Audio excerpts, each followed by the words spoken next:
Muito bem, pessoal. Hoje o assunto é na área de gestão de pessoas. Nós vamos falar sobre a gestão por competências.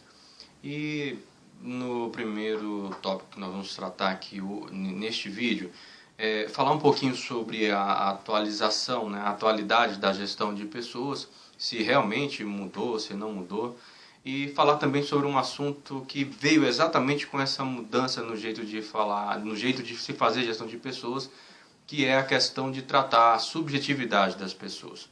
Pois bem, quando o assunto é gestão de pessoas, nós temos que concordar que realmente, de fato, a gestão de pessoas ela está passando ainda, na verdade, por um processo de mudança.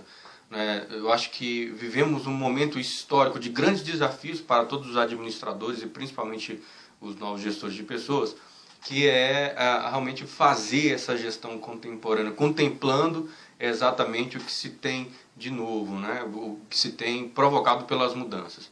Nós temos que o mundo passa por momentos, né, na sua história que contribuem para mudanças em vários aspectos. Na gestão de pessoas, então, não é diferente. Nós temos que a globalização, a questão do mercado competitivo, a própria mudança cultural, mudanças sociais, mudanças políticas e eu diria até voltadas às questões religiosas. Isso influencia o comportamento das pessoas, tá certo? E por conseguinte influenciam diretamente lá onde as pessoas atuam, né? No seu local de trabalho. E aí então os administradores precisam verificar que precisamos agir de um jeito diferente. Administrar pessoas agora é diferente de outras épocas. Até mesmo porque em outras épocas não existia, né, gestão de pessoas. Nós temos que, antes, nesse mundo onde não existia gestão de pessoas, nós temos que antes nós tínhamos, como por exemplo, a oferta de emprego ela era estável. Certo? Não existia nenhuma preocupação com a respeito da oferta de emprego. Se tinha o emprego e pronto. Uma outra característica que se existia antes era que as decisões eram muito centralizadas, né? Sempre muito ligadas ao empregador.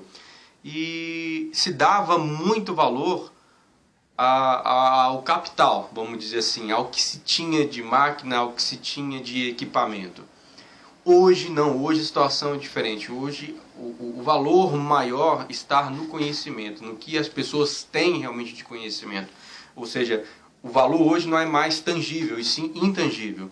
Né? Nós temos também que o desenvolvimento tecnológico, isso implicou numa nova forma, né, de tratar. Vivemos aí a era da informação e isso realmente trouxe uma mudança radical no jeito de fazer muitas coisas. Gestão de pessoas, então, não é diferente.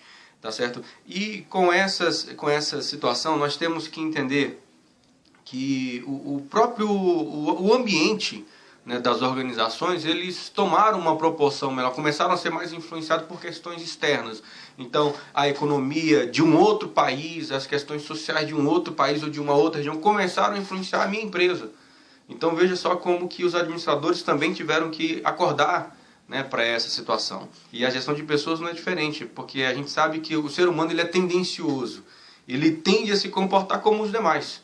Então, se ele antes se comportava assim, porque todos se comportavam daquela forma, hoje, né, com esses fatores aí, a gente tem que o comportamento humano ele vem mudando. E é exatamente nesse comportamento que mora a gestão de pessoas. Porque é aí que a gente vai trabalhar a questão da subjetividade. E aí a gente precisa definir realmente o que é subjetividade. Vamos então entender o que é subjetividade? Muito bem, pessoal. Então, definindo aí agora o que é subjetividade, né? Para a gestão de pessoas, subjetividade ela é entendida como o espaço íntimo do indivíduo, ou seja, como ele instala a sua opinião ao que é dito, ou seja, o seu mundo interno, resultando tanto em marcas singulares na formação do indivíduo, quanto na construção de crenças e valores compartilhados na dimensão cultural que vão constituir então a experiência histórica e coletiva dos grupos e populações. Então veja bem que a subjetividade ela é a opinião, né, que a pessoa tem, ou seja, o seu mundo interno digamos, o seu ponto de vista das coisas. Não bastasse isso, nós temos que é com ele que ele se relaciona com o mundo social, com o mundo externo. Então, é como ele pega o seu mundo interno, ou seja, toda a sua opinião, todo o seu ponto de vista, e coloca sobre o ponto aqui do mundo externo, ou seja, como ele vê. Então, a forma como ele vê o mundo externo tem como base o que? Tudo aquilo que foi reservado, que foi instalado no seu íntimo. Isso é provocado então pela sociedade, pelo meio que ele vive. Então, são, assim, digamos que a subjetividade tem uma relação muito forte com os valores e crenças que a pessoa forma. Claro que essas crenças e valores são influenciados, né, pela sociedade em que ele vive.